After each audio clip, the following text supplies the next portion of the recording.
Startup Mahakumbh के प्रणेता, हमारे मार्गदर्शक एवं भारत के यशस्वी प्रधानमंत्री जी को स्टेज पर बुलाना चाहूँगा ताकि आदरणीय प्रधानमंत्री जी अपने आशीर्वचनों से हमें अनुग्रहित करें।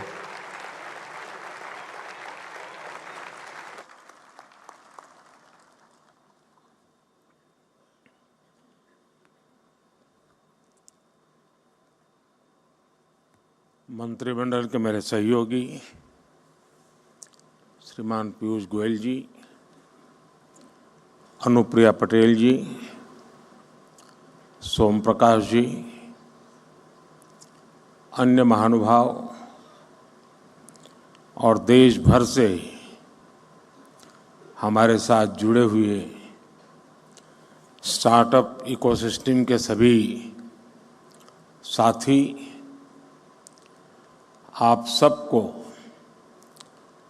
स्टार्टअप महाकुंभ की बहुत बहुत शुभकामनाएं।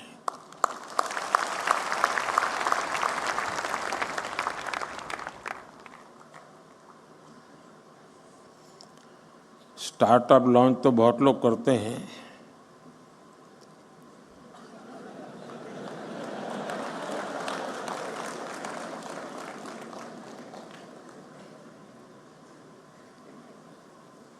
और पॉलिटिक्स में तो ज्यादा।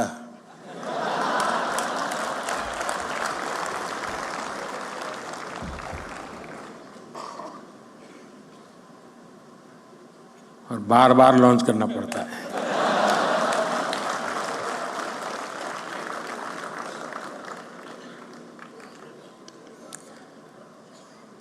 आप में उनमें फर्क ये है कि आप लोग प्रयोगशील होते हैं। एक अगर लॉन्च नहीं हुआ तो तुरंत दूसरे पर चले जाते हैं।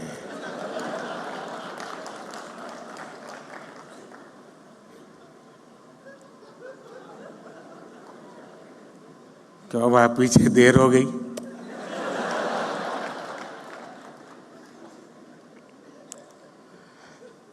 साथियों, आज जब देश 2047 के विकसित भारत के रोड मैप पर काम कर रहा है, ऐसे समय मुझे लगता है कि ये स्टार्टअप महाकुंभ का बहुत महत्व है। बीते दशकों में हमने देखा है कि भारत ने कैसे आईटी और सॉफ्टवेयर सेक्टर में अपनी छाप छोड़ी है। अब हम भारत में इनोवेशन और स्टार्टअप कल्चर का ट्रेंड लगातार बढ़ता हुआ देख रहे हैं, और इसलिए स्टार्टअप की दुनिया के आप सभी साथियों का इस महाकुंभ में होना बहुत मायने रखता है। और मैं बैठे बैठे सोच रहा था कि स्टार्टअप वाले सफल कैसे होते हैं, क्यों होते हैं, वो कौन सी उनके अंदर एक जीनियस एलिमेंट है जिसके कारण ये सफल हो जाते हैं। तो मुझे एक विचार आया, आप लोग तय करना मैं सही हूं कि गलत हूं। जो आपकी टीम है जिसने इसको ऑर्गेनाइज किया है, क्योंकि आमतौर पर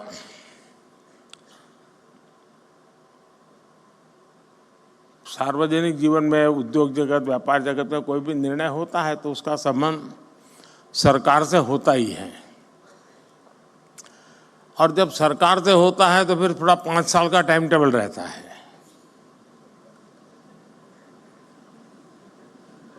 धीरे धीरे पहुंच रही, इधर से शुरू हुई है।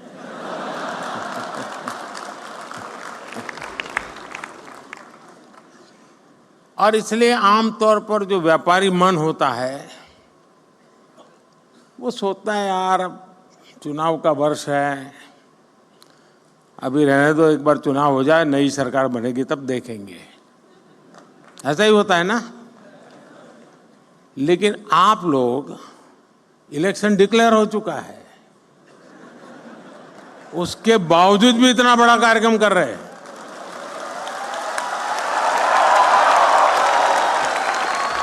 इसका मतलब ये है कि आपको पता है अगले 5 साल क्या होने वाला है।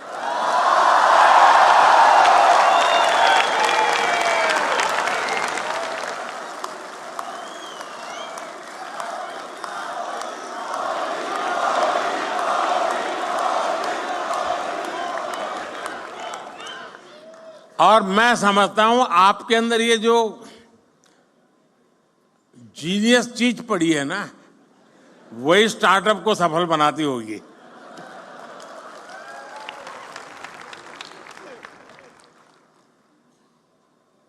यहां investors, incubators, academicians, researchers, industry members, यानी एक प्रकार से सच्चे अर्थ में ये महाकुंभ है। यहां यंग एंटरप्रेन्योर्स भी हैं और फ्यूचर एंटरप्रेन्योर्स भी हैं। और जैसे आप में एक जीनियस टैलेंट है, मेरे में भी ये है, और इसमें मैं पहचान सकता हूं, इसमें फ्यूचर एंटरप्रेन्योर मुझे दिखते हैं, मैं देख सकता हूं।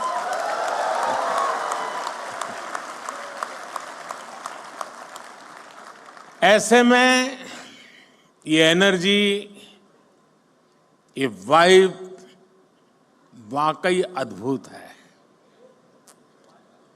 जब मैं पोर्ट्स और एग्जीबिशन स्टॉल से गुजर रहा था तो ये वाइब में फील कर रहा था, और दूर कुछ लोग लगे थे, नारे भी लगा रहे थे, और हर कोई अपने इनोवेशन को बड़े गर्व के साथ दिखा रहा था।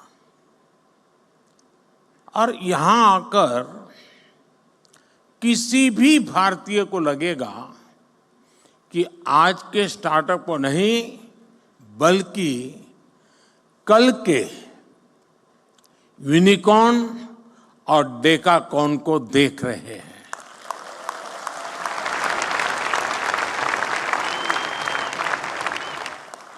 साथियों, भारत आज अगर ग्लोबल स्टार्टअप स्पेस के लिए नई उम्मीद, नई ताकत बनकर उभरा है, तो इसके पीछे एक सोचा समझा विजन रहा है। भारत ने सही समय पर सही निर्णय लिए, सही समय पर स्टार्टअप्स को लेकर काम शुरू किया। अब ये समिट तो आप लोगों ने बहुत बड़ी मात्रा में ऑर्गेनाइज की है, लेकिन जब ये शब्द भी का स्टार्टअप नहीं हुआ था, उस समय मैंने एक समिट की थी विज्ञान भवन में। बड़ी मुश्किल से आधा सभागृह भरा था, पीछे भी जैसे सरकार करती है जगह हमने भर दी थी। ये अंदर की बात है, बाहर मत बताना।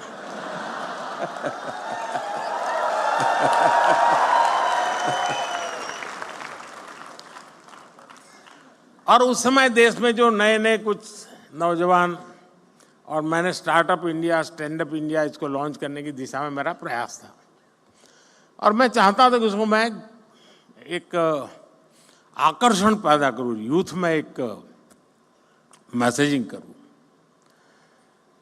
तो कुछ लोगों ने जो इनिशिएटिव लिए थे उनको खोजा देश भर में, भाई कोई कोने में कोई करता है तो जरा देखो। और मैंने 5-7 लोगों को बुलाया था कि जरा भाई आप भी वहां भाषण कीजिए, मेरी कोई सुनेगा नहीं। अब सुनते हैं। मैं उस समय बात कर रहा हूं। तो मुझे बराबर याद है, उस फंक्शन में एक बेटी ने अपना अनुभव सुनाया, शायद यहाँ बैठी भी हो, मुझे मालूम नहीं है। और उसने, वो मूल बंगाली है और माँ बाप ने काफ़ी पढ़ा लिख करके उसको तैयार किया। उसने अपना अनुभव बताया। उसने कहा उनकी माता पिता भी पढ़े लिखे हैं।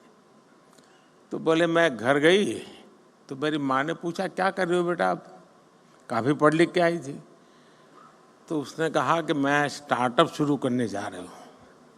तो उसकी माँ ने कहा, वो बंगाली थे, सर्वनाश।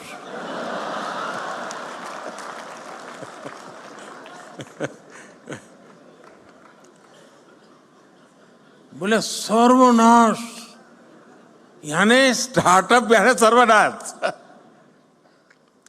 वहां से शुरू हुई यात्रा, इसका एक सैंपल यहां नजर आ रहा है।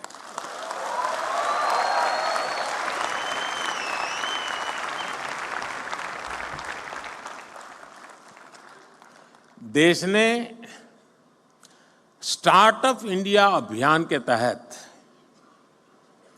इनोवेटिव आइडियाज को एक प्लेटफॉर्म दिया,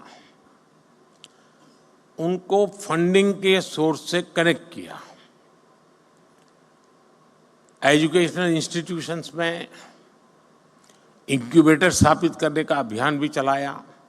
हमने बिल्कुल उसका बाल वाटिका शुरू की, अटल टिंकरिंग लैब, जैसे एजुकेशन में सबसे शुरू होता है ना केजी का, वैसा ही हमने शुरू किया। और इससे फिर एक स्टेज आकर गया, इंक्यूबेशन सेंटर बनते गए। टियर 2, टियर 3 शहरों के नौजवानों के लिए भी अपने आइडियाज को इंक्यूबेट करने की सुविधा मिलने लगी। आज पूरा देश गर्व से कह सकता है कि हमारा स्टार्टअप इकोसिस्टम सिर्फ बड़े मेट्रो शहर तक सीमित नहीं है। और अभी छोटी सी फिल्म में भी दिखाया गया, ये देश के 600 से अधिक जिलों तक पहुंच चुका है। इसका मतलब है ये एक सामाजिक कल्चर बन गया है। और जब कोई सामाजिक कल्चर बन जाए तो फिर उसको रुकने का कोई कारण ही नहीं होता है। वो नई नई ऊंचाइयों को प्राप्त करता ही करता जाता है। भारत की स्टार्टअप क्रांति का नेतृत्व आज देश के छोटे शहरों के युवा कर रहे हैं। कुछ लोग सोचते हैं कि हमारे स्टार्टअप सिर्फ टैक्स स्पेस तक ही सीमित है, लेकिन मुझे खुशी है कि आज agriculture, textile, medicine, transport, space, even मैंने देखा योगा में स्टार्टअप शुरू हुए हैं। आयुर्वेद में स्टार्टअप शुरू हुआ है। और एक दो नहीं, मैं रुचि लेता हूं तो देखता रहता हूं। 300, 400 की संख्या में है। और हर एक में एक से बढ़कर एक न कुछ नया है जी। कभी तो मुझे भी सोचना पड़ता है कि मैं योगा कर रहा हूं वो ठीक है कि स्टार्टअप वाला कह रहा है वो योगा ठीक है।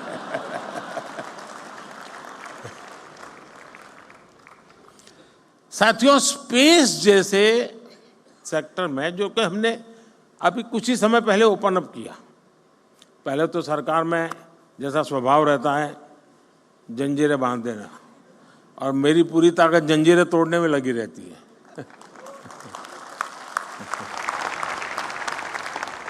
स्पेस में 50 से अधिक सेक्टर्स में भारत के स्टार्टअप बहुत अच्छा काम कर रहे हैं।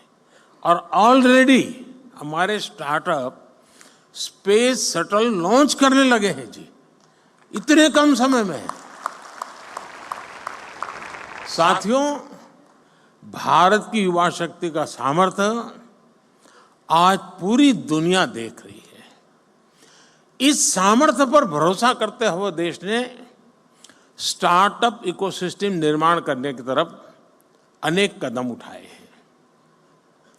शुरुआत में इस प्रयास पर भरोसा करने वाले बहुत कम थे, जैसा मैंने प्रारंभ में कहा।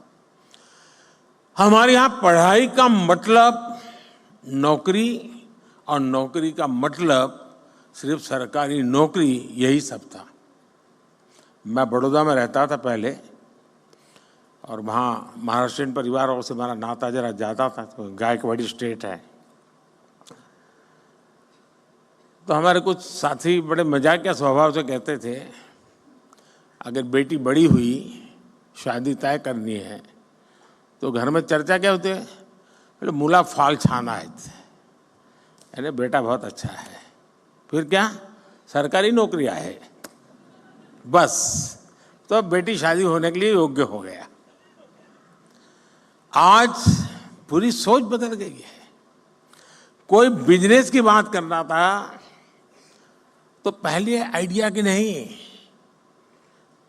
दिमाग यही है यार, करना तो है लेकिन पैसे कहां से लाऊं। शुरुआत की चिंता उसकी पैसों से रहती थी।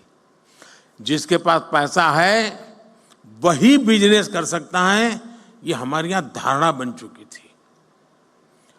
ये स्टार्टअप इकोसिस्टम ने उस साइकिल को तोड़ दिया है जी। और देश में जो रिवॉल्यूशन आता है ना, ऐसी चीजों से आता है। देश के नौजवानों ने जॉब सीकर से ज्यादा जॉब क्रिएटर बनने का रास्ता चुना है।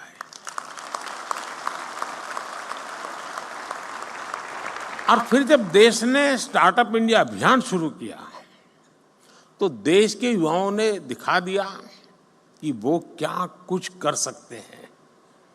आज भारत दुनिया का तीसरा बड़ा स्टार्टअप इकोसिस्टम है। 2014 में जहां देश में कुछ 100 स्टार्टअप भी नहीं थे, आज भारत में करीब 1.25 लाख रजिस्टर्ड स्टार्टअप्स हैं और इनसे करीब 12 लाख नौजवान सीधे तौर पर जुड़े हुए हैं।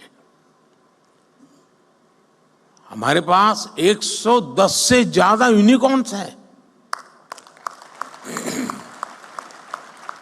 हमारे स्टार्टअप्स ने लगभग 12,000 पैटेंट्स फाइल किए हैं और बहुत सारे स्टार्टअप्स ऐसे हैं जो अभी तक वो पेटेंट के महत्व नहीं समझे हैं। मैं अभी भी मिल के आया, मैंने पहला ही पूछा, मैंने कहा पेटेंट हुआ गया?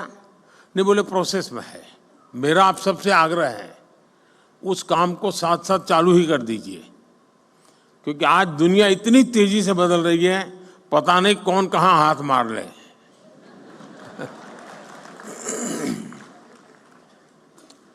और देश ने कैसे इनकी हैंड होल्डिंग की है, उसका एक और उदाहरण है जेम पोर्टल। यहां पर उसकी व्यवस्था है, आप देख सकते हैं।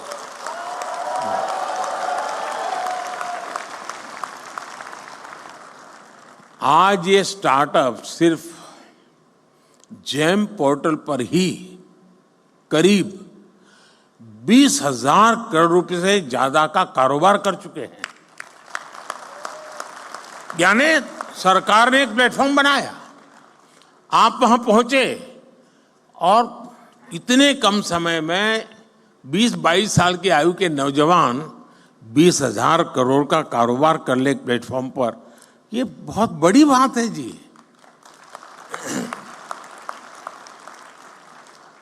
आप सभी इस बात के गवाह हैं कि आज का युवा अब डॉक्टर, इंजीनियर के साथ साथ एक इनोवेटर बनने का सपना, अपने स्टार्टअप का सपना भी देखने लगा है। ये मैं समझता हूं, उसके पास जो टैलेंट है या जो उसकी ट्रेनिंग है, स्टार्टअप के माध्यम से वो एक नए क्षेत्र में प्रवेश कर रहा है। आज मैं देखता हूं कि कैसे युवा अपने स्टार्टअप के दम पर अलग अलग सेक्टर्स में छाए हुए हैं। और मुझे तो पक्का विश्वास है कि 2019 का जब चुनाव आएगा ना, उस समय कम से कम 1,000 स्टार्टअप ऐसे होंगे जो इसकी सेवाएं पॉलिटिकल पार्टियां लेती होंगी। वो ऐसे ऐसे चीजें लेकर के आएंगे और उसको भी लगेगा हाँ यार, इस तरीके से पहुंच रहा अच्छा है। ये सरल रास्ता है।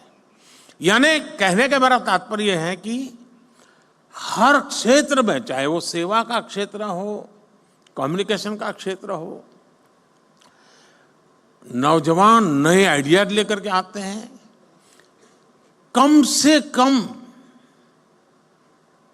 रिक्वायरमेंट के साथ वो परफॉर्म करने लग जाते हैं। और मैं मानता हूं इसी ने इसकी ताकत बहुत बढ़ाई है। मैंने देखा आज जो ट्रेडिशनल खान पान की चीजें हैं उसमें बिजनेस में आगे बढ़ रहा है। कोई मेडिकल के इक्विपमेंट इस प्रकार से बना रहे हैं कि भाई आपको आसानी से आप अपना देख सकते हैं। यानी कोई सोशल मीडिया के ग्लोबल जायंट्स से मुकाबला करने की तैयारी कर रहा है। यही सपने हैं, यही स्पिरिट है, यही शक्ति है। इसीलिए लोग कहते हैं मैं इसे नष्ट करूंगा।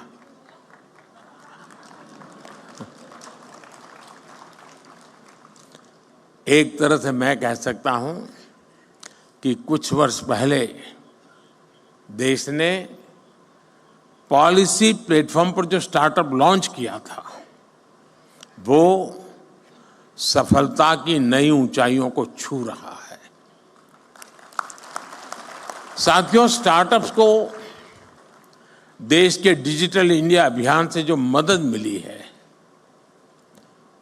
और मैं मानता हूं कि यूनिवर्सिटी ने इसे केस स्टडी के रूप में स्टडी करना चाहिए। वो अपने आप में एक बहुत बड़ा इंस्पिरेशन है। हमारे फिनटेक स्टार्टअप्स को यूपीआई से बहुत बड़ी मदद मिली है। भारत में ऐसे इनोवेटिव प्रोडक्ट्स और सर्विसेज तैयार हुई हैं जिससे देश के हर कोने में डिजिटल सुविधाओं का विस्तार हुआ है। और साथियों, आपको अंदाज नहीं है कि हम जहां हैं, हम रोजमर्रा की जिंदगी है तो हमें पता नहीं चलता है, लेकिन मैं G20 समिट के समय देखता था, हमने यहाँ एक बूथ लगाया था जहाँ पर अभी आपके एग्जीबिशन लगाए वहाँ G20 समिट में, और वहाँ यूपीआई कैसे काम करता है हम 1,000 रुपया देते थे ताकि उनको ट्रायल रन करने के लिए काम आए। हर एक एम्बेसी अपने टॉप मोस्ट लीडर को वहाँ ले जाने का आग्रह रखते हुए जरा वहाँ देखिए एक बार।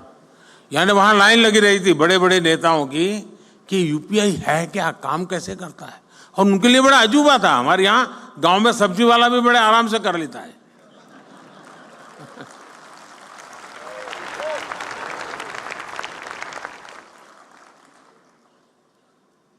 साथियों, इससे फाइनेंशियल इंक्लूजन को बल मिला है। रूरल और अर्बन डिवाइड को देश कम कर पाया है। और दुनिया में शुरू में इसकी चिंता थी। जब डिजिटल प्रोग्रेस होने लगा तो हैव्स एंड हैव नॉट्स वाली थियरी इसके साथ जुड़ गई थी। सोशल डिवाइड की बात हो रही थी। भारत ने टेक्नोलॉजी को डेमोक्रेटाइज कर दिया है और इसलिए हैव्स एंड हैव नॉट्स वाली थियरी मेरे यहाँ चल नहीं सकती है। मेरे यहाँ सबके लिए सब कुछ है। आज एग्रीकल्चर हो, एजुकेशन हो, हेल्थ हो, इनमें स्टार्टअप्स के लिए नई संभावनाएं बन रही है। मुझे इस बात की भी खुशी है कि हमारे 45% से ज्यादा स्टार्टअप्स 45% से ज्यादा स्टार्टअप्स इसका नेतृत्व महिलाएं कर रही है, नारी शक्ति कर रही है।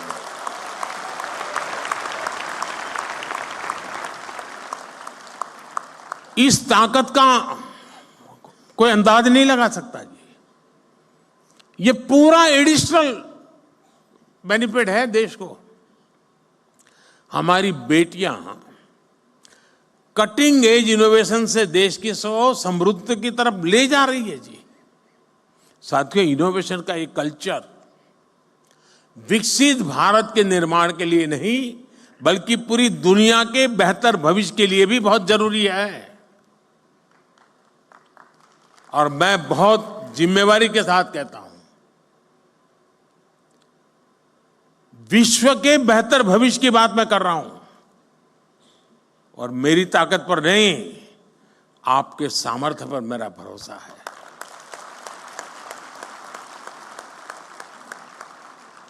भारत ने अपना ये विजन अपनी G20 प्रेसिडेंसी के दौरान स्पष्ट किया है। इसी प्रीमाइसिस में G20 समिट हुई। विश्व के सभी बड़े नेता कोविड के बाहर दुनिया को कहां ले जाना, इसके लिए खड़े बैठे थे, और इसी मंडप पे मेरा देश का यंग माइंड बैठा है जो 2047 तक जाने का रास्ता तय करने वाला है।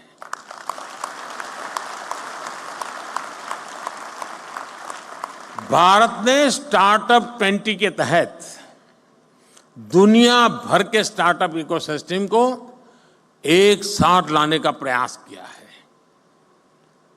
इसी भारत मंडप में G20 के दिल्ली डिक्लेरेशन में पहली बार स्टार्टअप्स को न सिर्फ इंक्लूड किया गया, बल्कि उन्हें नेचुरल इंजन ऑफ ग्रोथ भी माना गया। मैं जरूर कहूंगा कि आप G20 का ये डॉक्यूमेंट जरूर देखें आप, यानी किस लेवल पर हम चीज को ले गए हैं। अब हम AI टेक्नोलॉजी से जुड़े एक नए युग में है, और आज दुनिया इस बात को मान के चलती है कि AI मतलब इंडिया का अपर हैंड रहने वाला है जी। ये दुनिया मान के चल रही है। अब हमारा काम है मौका नहीं छोड़ना है। और मैं भारी काफी मदद ले रहा हूं ये AI की आजकल, क्योंकि मुझे मालूम है, मुझे इलेक्शन कैंपेन में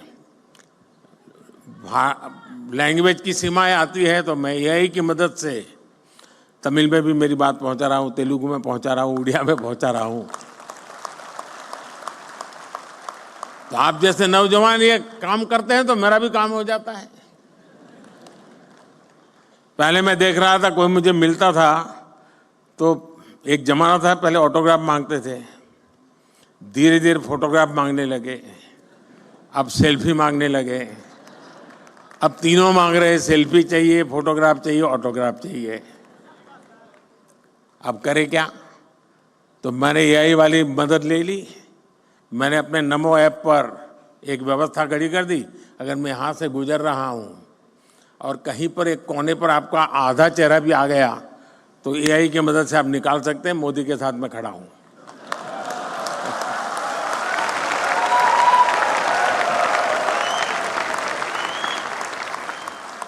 आप लोग नमो ऐप पर जाएंगे तो फोटो बूथ है, वहां से आपको फोटो मिल जाएगी आपकी।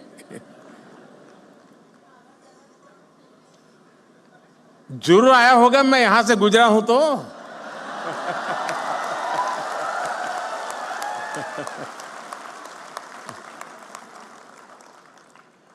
साथियों, इसलिए भारत के यंग इनोवेटर्स के लिए और ग्लोबल इन्वेस्टर्स के लिए AI एक ऐसा क्षेत्र अनगिनत नए अवसर लेकर के आया है।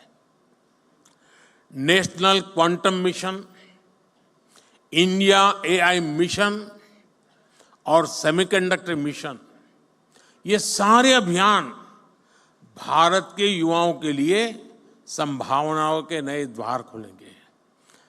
अभी कुछ महीने पहले मुझे अमेरिका की संसद को संबोधित करने के लिए उन्होंने बुलाया था, तो मैंने वहां AI की चर्चा की।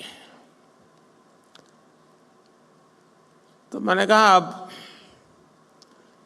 AI दुनिया का भविष्य तय करने के लिए सामर्थ्यवान बनता जा रहा है,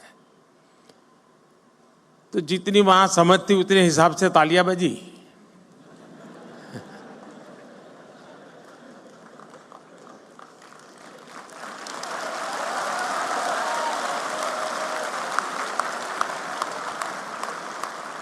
फिर मैंने कहा कि मेरा AI का मतलब है America India.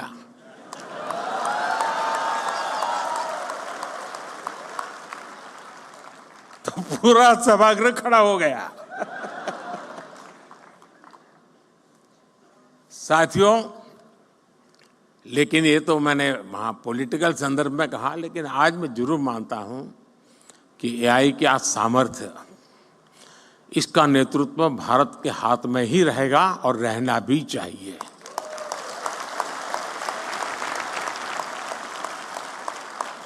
Indian solutions for global applications की भावना, मुझे पक्का विश्वास है, बहुत बड़ी मदद करेगी। भारत के युवा इनोवेटर जिन प्रॉब्लम्स का सॉल्यूशन ढूंढेंगे, वो दुनिया के अनेक देशों की मदद करेगा। मैं पिछले दिनों को एक प्रयोग करता रहता हूं। मैं दुनिया के कई देशों के साथ हमारे देश के बच्चों के हैकाथॉन करवाता हूं। 30-40 घंटे ये बच्चे ऑनलाइन जुड़ करके हैकाथॉन करते हैं। मिक्स टीम बनती है, जैसे मानो सिंगापुर इंडिया है तो सिंगापुर के बच्चे, इंडिया के बच्चे साथ में प्रॉब्लम सॉल्व करते हैं। मैंने देखा है कि भारत के बच्चों के साथ हैकाथॉन करने के लिए दुनिया में बहुत बड़ा आकर्षण पैदा हुआ है। फिर मैं उनको कहता हूँ, यार तुम जमोगे नहीं उनके साथ? बोले साहब जमेंगे नहीं, लेकिन सीखेंगे तो।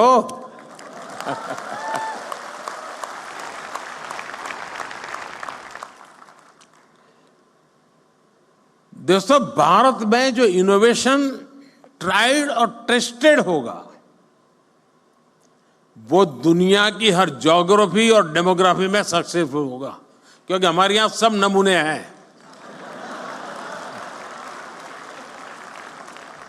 यहाँ रेगिस्तान भी मिलेगा, यहाँ बाढ़ वाला इलाके भी मिलेगा, यहाँ पर मीडियम पानी वाला भी है, यानी हर प्रकार की चीज आपको एक ही जगह पर सब मौजूद है जी। और इसलिए यहाँ जो सक्सेस हुआ वो दुनिया में कहीं पर भी सक्सेस हो सकता है। साथियों, भारत लगातार इस विषय में फॉरवर्ड प्लानिंग करते हुए चल रहा है। देश ने हजारों करोड़ रुपयों के नेशनल रिसर्च फाउंडेशन बनाने का निर्णय लिया है। थोड़े समय पहले इसका निर्णय आपने देखा होगा।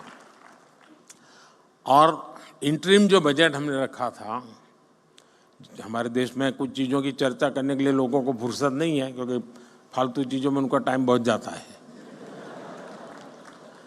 इस इंटरिम बजट में, क्योंकि पूरा बजट तो अभी जब मैं दोबारा आऊंगा तब आएगा,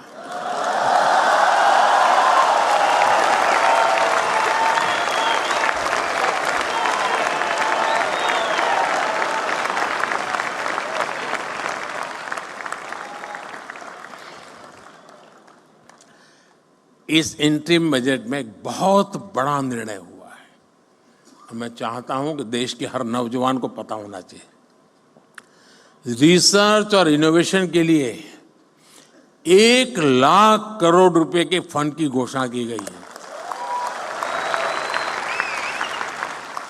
इससे सनराइज टेक्नोलॉजी एरियाज में लंबे समय तक चलने वाले रिसर्च प्रोजेक्ट में मदद मिलेगी।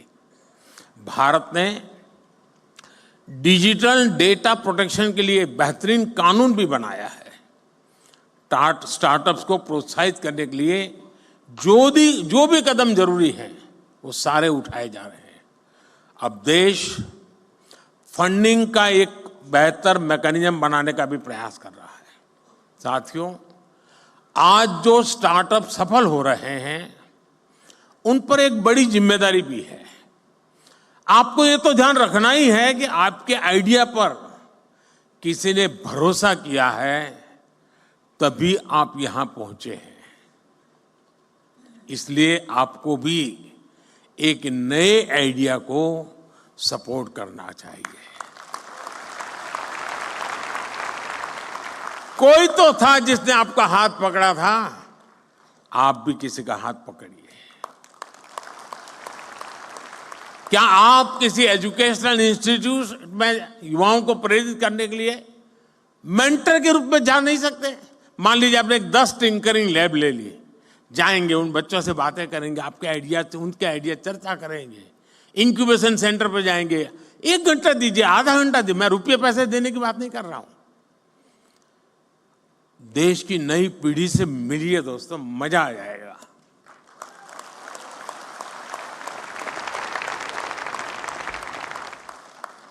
आप कॉलेजों में, यूनिवर्सिटीज में स्टूडेंट से मिल करके उन्हें गाइड कर सकते हैं, क्योंकि आपके पास कहने को एक सक्सेस स्टोरी है, उसको सुनने के लिए युवा मन तैयार है। आपने खुद को साबित किया है, अब आपको दूसरे नौजवानों को दिशा दिखानी है। देश हर कदम आपके साथ है। मैं यहां दो और भी बात कहना चाहता हूं। ये जो मैं सरकार में काम करता हूं, थोड़ा अंदर की बात बताता हूं, मीडिया में नहीं जानी चाहिए।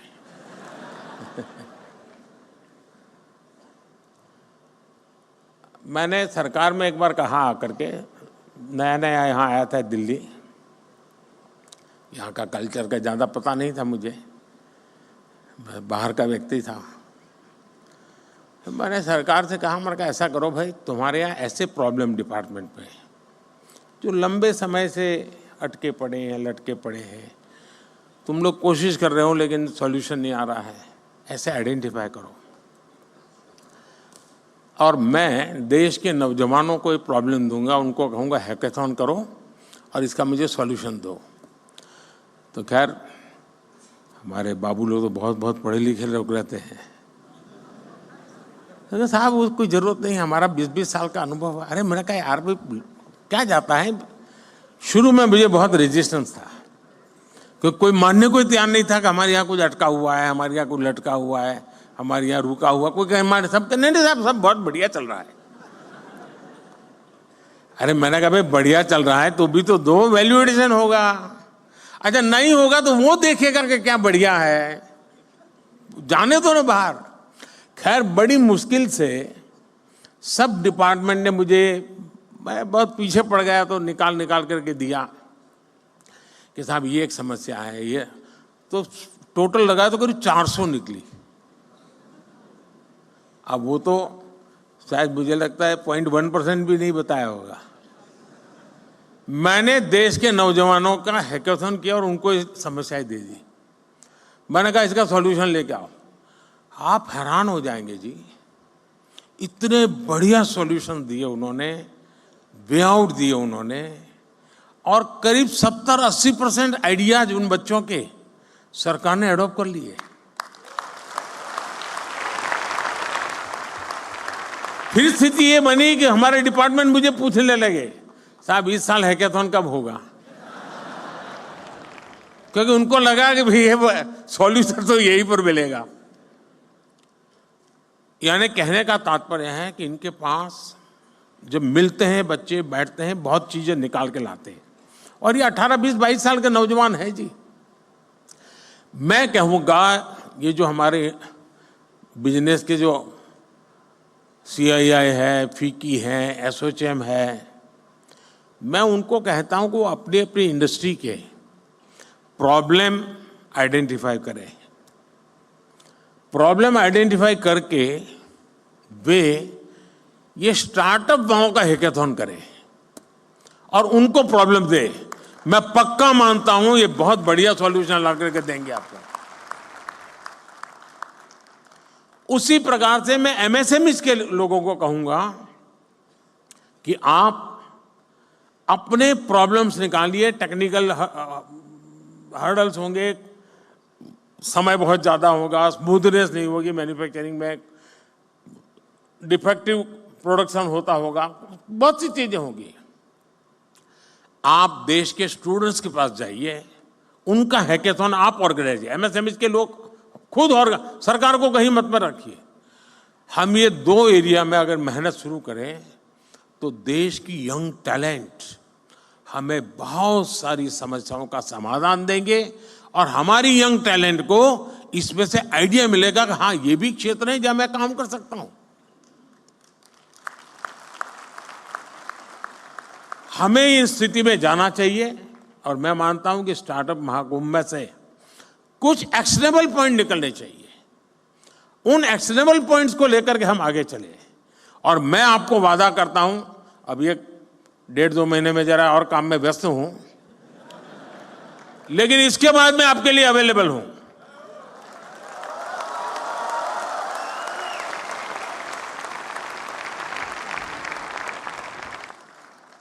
मैं यही चाहूंगा कि आप आगे बढ़े, नए स्टार्टअप बनाएं, खुद की भी मदद करें, दूसरों की मदद करें। आप इनोवेशन जारी रखें, इनोवेटर्स को अपना सहयोग जारी रखें। आपके एस्पिरेशंस ही भारत के एस्पिरेशंस है। भारत को 11वें नंबर से 5वें नंबर की इकोनॉमी बना दिया, और इसमें बहुत बड़ी भूमिका मेरे देश के नौजवानों की है, आपकी है। अब भारत को, और मैंने हिंदुस्तान को गारंटी दी है कि मेरे तीसरे टर्म में मैं देश को दुनिया की तीसरी इकोनॉमी बना करके रहूंगा।